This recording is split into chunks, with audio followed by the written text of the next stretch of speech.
Le projet s'appelle Bukin Bassoumé. Bukin Bassoumé en Diola, celui qui l'entend, il sait vraiment de quoi il s'agit. Mais en français, cela veut dire habitat paisible. Habitat paisible parce que dans le cadre de nos interventions, nous allons contribuer un peu à améliorer les conditions de vie des populations qui étaient déplacées et qui sont effectivement rentrées chez eux. Donc, dans le cadre de nos interventions, nous allons les appuyer à la couverture de leur maison en fournissant des tôles, des lattes de rognier, des pointes. Nous allons aussi construire des latrines pour certains bénéficiaires. Nous allons aussi mettre des points d'eau, ça veut dire des forages équipés de pompes manuelles India 2 pour les villages qui sont vraiment nécessiteux et qui, dans la prévision, ils ne sont pas pour le moment pris en compte.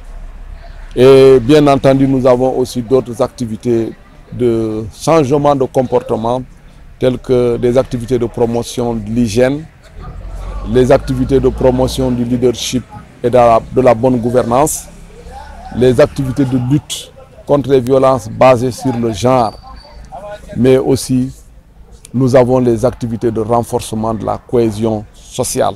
Surtout parce que c'est important pour une communauté qui était déplacée et qui revient de pouvoir vraiment avoir cet esprit de collaboration, cet esprit d'entente, cet esprit de solidarité, parce que certainement là où elles étaient, quand elles étaient déplacées, elles n'ont pas reçu la même éducation.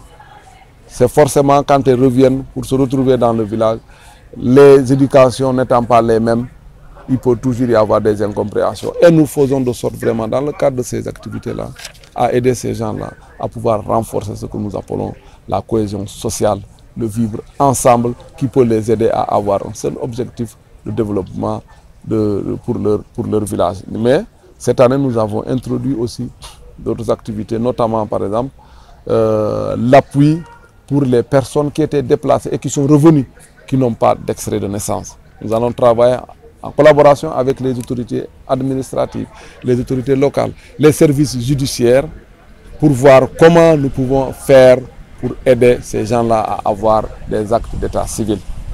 Mais ce n'est pas pour des personnes qui sont déjà nées, qui ont des certificats, des extraits de naissance, qui veulent retailler leurs âges qui sont concernés. Non, c'est les gens qui n'ont jamais été déclarés, ou bien qui avaient été déclarés, mais avec le déplacement, là, la fuite, leurs extraits de naissance sont perdus, ou même les registres ont été égarés au niveau des collectivités locales. C'est de ces gens-là que nous parlons. Nous allons aussi pour cette année initier, dans le cadre du paquet d'activités de violences basées sur le genre, comment on peut sensibiliser aussi les femmes sur l'hygiène corporelle.